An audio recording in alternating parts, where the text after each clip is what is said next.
السلام عليكم ورحمه الله وبركاته. اهلا في الدنيا، ازيكم عاملين ايه؟ اهلا بكم في فيديو جديد. وطبعا زي ما انت عارف انت لسه ما عرفتش ان في 3 مهمين لازم تعملهم، هم اللايك والشير، وطبعا اشترك في القناه وفعل الجرس التنبيهات عشان يوصلك كل جديد ان شاء الله انا انزله. باختصار شديد المفيد كده نتكلم عن القناه بتاعتنا، وهي بتتكلم عن السمارت ووتش بالنسبه للامكانيات، بالنسبه للاسعار، بالنسبه للخامات، بالنسبه للرينج اللي انت عايز، مثلا في حدود 500 1000 2000 3 زي ما انت عايز. كل ده موجود عندنا في القناه بتاعتنا. طبعا البرامج بتاعتها كلها موجوده بالنسبه لاي سمارت ووتش. طبعا تقريبا ممكن تلاقي معظم السمارت ووتش احنا اتكلمنا عنها قبل كده، فلو انت ما اشتريتش ساعه سمارت ووتش فيا ريت ان انت تقلب كده على في القناه بتاعتنا، نتقلب على الحاجه اللي انت عايزها قبل ما تشتري. وده كله انا بعمله عشان مصلحتك انت، عشان ما تشتريش حاجه وتتغفل فيها او تطلع بامكانيات قليله عن الامكانيات اللي انت كنت عايزها. نتكلم في فيديو النهارده بقى بنتكلم عن سمارت ووتش جديده، وهي سمارت ووتش برده في الرينج اللي هو الخفيف اللطيف اللي كل الناس تقريبا بتدور عليه، اللي هو الحاجات اللي تحت ال 500 او في ال 500. والساعه طبعا اللي هنتكلم عنها النهارده هي التي 10 الترا 2. الشكل اللي انت شايفه قدامك ده طبعا شكل العلبه بصراحه فخامه وشكله كويس جدا. فاهم انت يعني هم بيكتروا من الاسامي بتاعتها، يعني تي 10 الترا 2 يعني المفروض ان هو في تي 10 وفي تي 10 برو وفي حاجات كده كتيره، بس الفكره كل ده احنا مالناش دعوه بالحوار ده. احنا هنتكلم هنا بالنسبه للعلبه. المقاس بتاعها هنا 2.19 انش اللي هو المقاس يعتبر الكبير اللي هو ال 49 شغال معاك عادي. وطبعا احنا هنتكلم عن اللي الموجود معانا فوق هنا وهو الهاي ووتش برو. البرنامج بتاعها لازم تقترن بيه مجرد ما تجيب الساعه بتاعتك، عشان ده يديك شويه امكانيات جميله جدا، وفيها ان انت كمان ممكن تحط صورتك خلفيه. وان شاء الله انا بفكر ان انا كده اعمل فيديو عن السمارت ووتش دي او عن البرنامج هاي ووتش برو، عشان في كتير جدا بالنسبه للساعات بيشتغل عليه، فممكن نتكلم عنه في الفيديو الجاي. تعالى بقى نفتح الساعه ونشوف الكلام ده بيقول ايه من جوه. فتحنا الساعه، طبعا اول حاجه بتلاقيها قدامك هي الورقه اللي قدامك دي. طبعا بتكون موجوده في اي سمارت ووتش في الرينج ده، هي هم تقريبا ما بيغيروش الورقه، نفس الورقه. يعني مثلا نيجي نتكلم على التي 800 الترا اهي، تمام. نفتح بس الاول كده ثواني، نفتح كده اوريك الورقه بتاعتها من جوه عامله ازاي. طبعا احنا مش بنتكلم عن التي 800 عامه، بس انا اتكلمنا عنها قبل كده.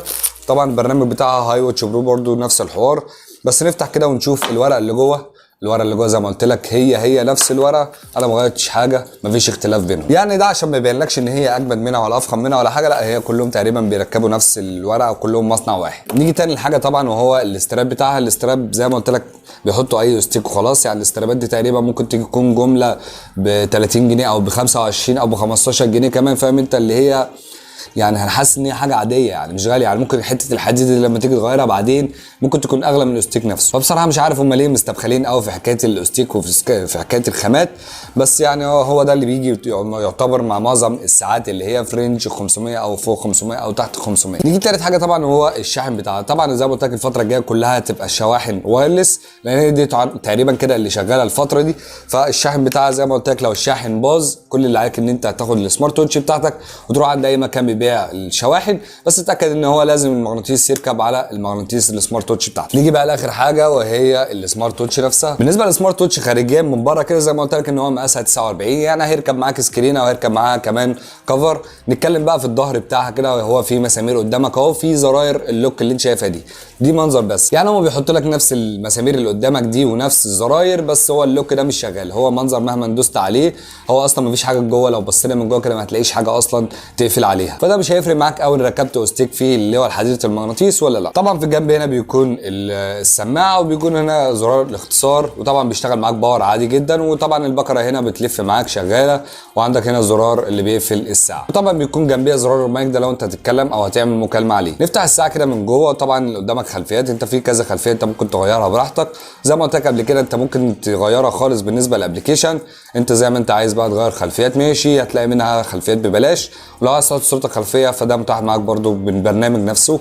فلو سحبنا لتحت كده لا يوجد رسائل، نسحب كده لفوق عندك هنا النمط وعندك هنا الاتصال، وده الدبل كليك كده انا مش عارف بتاع ايه اصلا. فيعني هو تقريبا مش اللي في دماغي اكيد، يعني اللي هو لما يجي حد يرن عليك تعمل كده يرد او الساعه تفتح معاك، فاكيد ما فيهوش الحوار ده.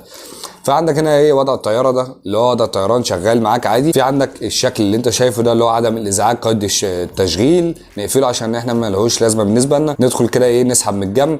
طبعا زي ما قلت لك ده شريط الاختصارات بالنسبه لايه لكل حاجه انت عملتها مثلا في اليوم، بالنسبه للوقت وبالنسبه للتاريخ، بالنسبه للحاجات اللي انت استخدمتها في الاخر. فنرجع كده وندخل جوه على التطبيقات. طبعا اول حاجه نروح عليها هو الاعدادات عشان نشوف كده الاعدادات بتاعتها عامله ازاي. طبعا قدامك كل اللي انت شايفه ده هو باللغه العربيه، انت زي ما انت عايزه باللغه الاجنبيه او اللغه الانجليزيه موجود. فعندك كل حاجه موجوده تقريبا اللغه، وعندك ضبط الوقت ودي مهمه جدا ان انت تظبط الوقت منها.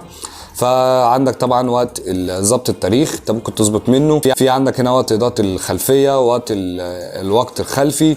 فعندك مصباح السرير، وفي عندك وضع المفتاح الجانبي اللي هو اللي عندك هنا اللي هو البرتقاني ده، انت عايز تحدده زي ما انت عايز. انا محدده طبعا رياضه، وانت زي ما انت عايز تحدده بالوقت اللي انت شايف. فهنرجع لورا كده طبعا نبص على الواتساب اللي قدامك ده. فاول ما تدوس عليه يقول لك لا يوجد رسائل. هو بيشتغل هنا رسائل بس او اشعارات بس، هو مش هيجيب لك حاجه ان انت تقراها او ان انت تعرف ترد عليها.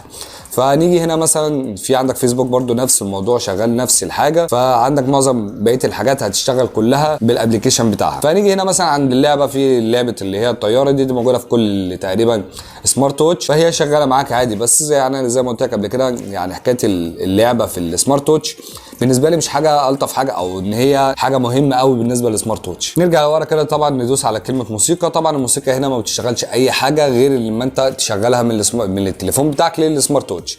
فهو هنا لازم تعمل اقتران بالبلوتوث الاول عشان يشتغل معاك. نيجي بقى بالنسبه للحاجات القياسيه بتاعتها، بالنسبه لنبضات القلب، بالنسبه الميه والسكر والضغط والحاجات دي كلها. فزي ما قلت لك قبل كده على معظم الساعات ان هي بتكون منظر بس، ان انت لو حطيت اي حاجه تحتيها هتجيب لك نفس الرقم اللي هو 75 او 74 او 69 هو او اي رقم عامه بيطلع معاك وخلاص. لان هي زي ما قلت لك هي مقاساتها مش دقيقه او مش حاجه ان انا هعيش حياتي كلها عليها. لان في ناس كتير بتعوز الساعات السمارت ووتش عشان كده، عشان تعرف مثلا درجه حراره الجسم، ان هو حرق كام كالوري، جري قد ايه، حاجات اللي هي الرياضيه او الحاجات اللي هي الصحيه. في ناس كتير محتاجه الحاجه دي. فانا طبعا في ساعه زي كده انا ما برشحهالكش طبعا ان هي تشتغل معاك حاجات قياسيه. نيجي بقى بالنسبه للبطاريه بتاعتها. فالبطاريه بتاعتها بتراها معاك شغل يوم او يومين على حسب استخدامك. طبعا انت ممكن تخلصها بساعه لو انت عايز، فدي حاجه متاحه. وطبعا ممكن يقعد معاك اكتر كده يعني مثلا 3 ايام 4 ايام على حسب استخدامك طبعا للساعه. لو انت مستخدمها كساعه بس سمارت ووتش لابسها وخلاص، فهي تقعد معاك وقت اطول. طبعا انت كل ده على حسب استخدامك. وطبعا لو هتحطها على الشحن ما تحطهاش اكتر من ساعه او ساعه ونص. وحاجه مهمه جدا لازم تاخد بالك منها، ان انت ما تسيبش الساعه بتاعتك لحد ما تفصل خالص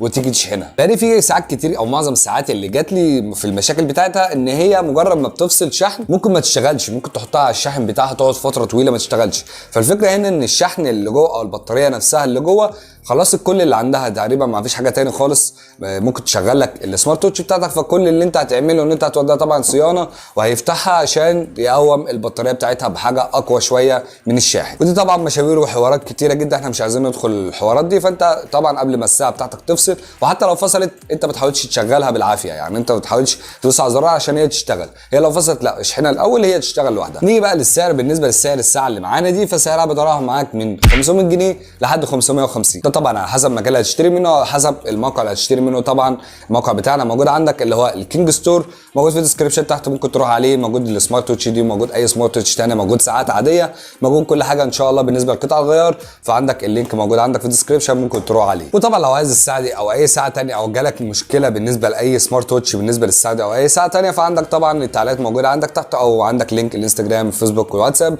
ممكن تبعت لي عليه. انا هكون معاك طبعا في اي مشكله انت عايزها. بس الفكره ان انت لو هتجيلي في اي مكان تاني تقول لي انا جاي لك من اليوتيوب بسبب فيديو كذا، انا عايز مثلا تقول لي على المشكله كذا، او ان المشكله بتاعتي 1 2 3، فعشان اعرف يعني اتجاوب معاك وان انا اخش في الموضوع على طول واعرف لك المشكله بتاعتك واحلها لك. كل ده ان شاء الله وباذن الله. ولو دخلت على الموقع بتاعنا ولقيت الساعه دي مثلا خلصت او ما لقيتهاش، طبعا ممكن تبعت لي رساله من هناك او تبعت لي زي ما قلت لك على اي موقع من السوشيال ميديا وانا هرد عليك. واهم حاجه لو وصلت لحد هنا طبعا ما تنسانيش بلايك، كل مش مشترك طبعا في القناه فيا ريت معلش تنزل تشترك في القناه وتفعل جرس تنبيهات عشان يوصل لك كل جديد طبعا.